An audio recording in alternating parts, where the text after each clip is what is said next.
Bismillahirrahmanirrahim. Welcome to Ultra Physics. Students, in today's lecture, we are going to study about the detection of neutron. As we know that a neutron is a neutral particle and its ionizing effect is very low. So its detection can't be based in detectors. So in this video lecture, we are going to study the methods for the neutron detection. We will also classify the neutrons like slow neutron detection, fast neutron detection. So stay tuned. Firstly, we are going to start with neutron detection. As we know that neutron is a neutral particle and its ionizing effect is very much low.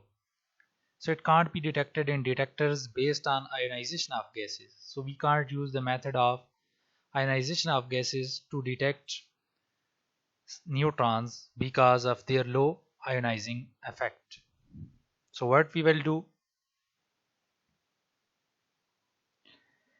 we will use indirect methods that can be employed to detect neutrons, like charged particles produced by interaction of neutrons inside the counter can produce ionization, and we can detect neutron by this method.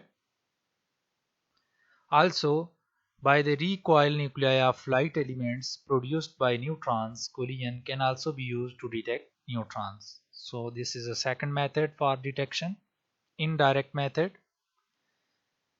These principles can detect slow as well as fast neutrons. So both these indirect methods can be employed to detect the slow as well as fast neutrons. Firstly, we will talk detailed discussion about slow neutron detection.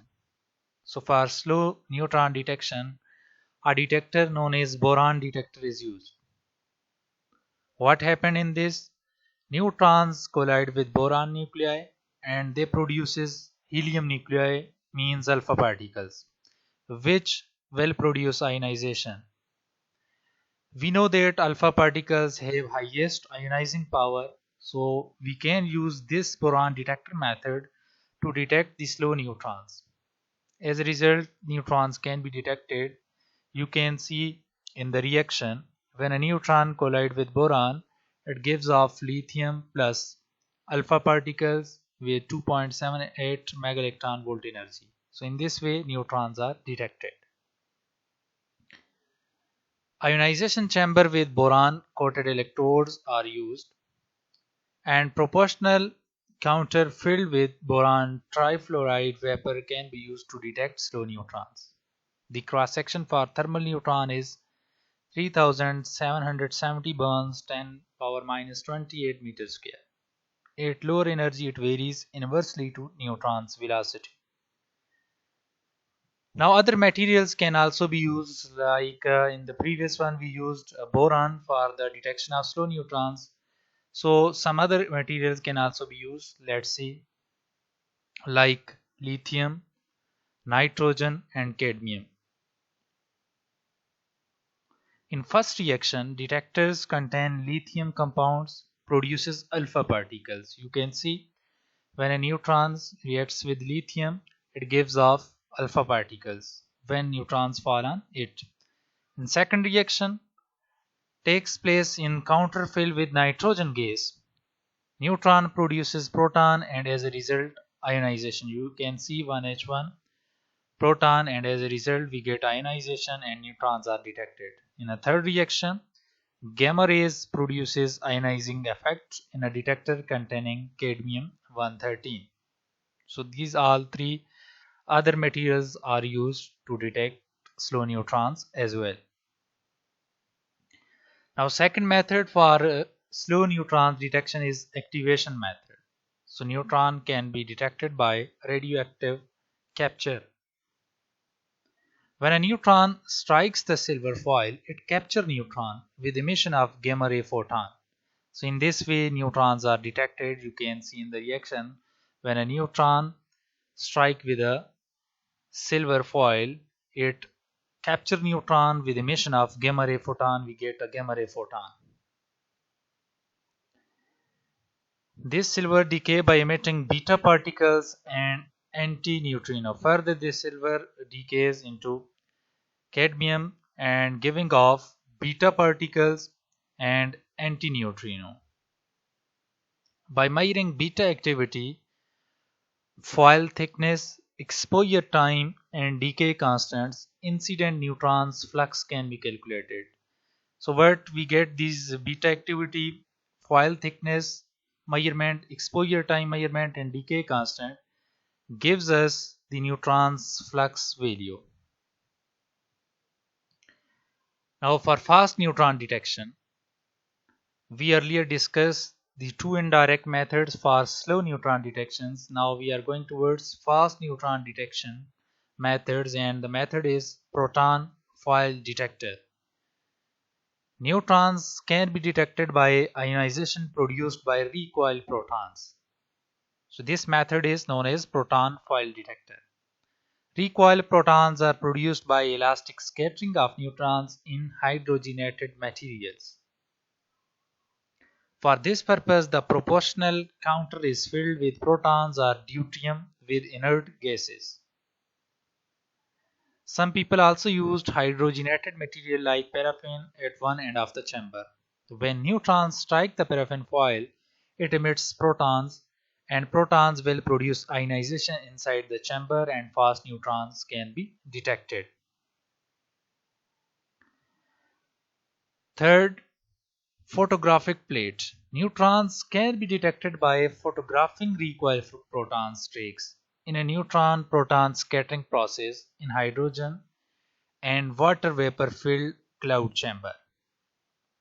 Student, now detection of both fast and slow neutrons. In the previous session we discussed about slow neutrons detection, then fast. Now we are going towards detection of both, that is fast and slow neutrons. So first method is fission ionization chamber. Such chambers contains two isotopes of uranium like uranium-92-235 or uranium-92-238. Neutrons that enters the chamber produce fission fragments roughly of the same mass. For slow neutrons, the chamber contains 92-235, and for fast neutrons, chamber contain uranium-92-238 isotope. For both slow and fast neutron, mixture of both is used, like uranium-92-235 or uranium-92-238. We know that neutrons are neutral particles and can penetrate more deeper in the nucleus. So we are discussing neutron induced reactions. So they can produce nuclear reactions like fission reaction. When it interacts with nucleus and captured, it forms compound nucleus which is unstable, emits gamma rays and disintegrate by emitting protons, alpha particles, deuterons, neutrons, etc. to become stable. So for becoming stable, it disintegrates further by emitting such particles. The reaction is shown as when an element X reacts with neutron, it gives off its there is no changes in its atomic number, and its atomic mass changes by 1 unit. These reactions are called neutron induced reactions. Now we talk about neutron gamma reactions. Neutrons are captured in these reactions as well. Target nuclei transform into excited state, return to ground state by emitting gamma photon. You can see in the reaction that when a target nuclei is transformed into excited state, gamma photons are emitted as shown. In such case, the incident neutron energy is so small that it cannot disintegrate the nucleus. Examples are another example of aluminum. Now we talk about neutron alpha reactions. Helium nuclei. Neutron is projectile and emitted particle is helium. high energy neutrons are bombarded on target, then generally we get a reaction. You can see a reaction when neutron bombarded with an element, it gives off you alpha particles 2He4. Usually occur with fast neutrons and product nuclei are reactive. Examples are, some of reactions are shown for sodium. Their half-life and decay values is given. Further examples are, next is neutron protium reaction or proton reaction. Neutron is projectile and emitted particle is proton. Neutrons are bombarded on target generally. When a neutron is bombarded on a target nuclei, we gives off a proton, and proton or protium. Product nuclei are radioactive and they decay. Examples are shown. Next is neutron reaction. Neutron is projectile and emitted particle is also neutron. Neutrons are captured by the target. Generally neutron reacts with a nuclei, gives off neutrons. Product nuclei are also radioactive. Examples are shown. Next, when a single neutron is bombarded and it gives off you two neutrons in the product. Neutron is projectile and emitted particles are two neutrons. Neutrons are captured by the target. Generally, you can see in the reaction when neutron is reacted with a nuclei, it gives off two neutrons. In this reaction as well, product nuclei are radioactive. Examples are given as Maxwellian distribution. Let's talk about energy distribution. The thermal neutron velocity or energy is given as Ek equals half mv square. Distribution in Maxwellian, the number of neutrons of energy E per unit energy interval Ne,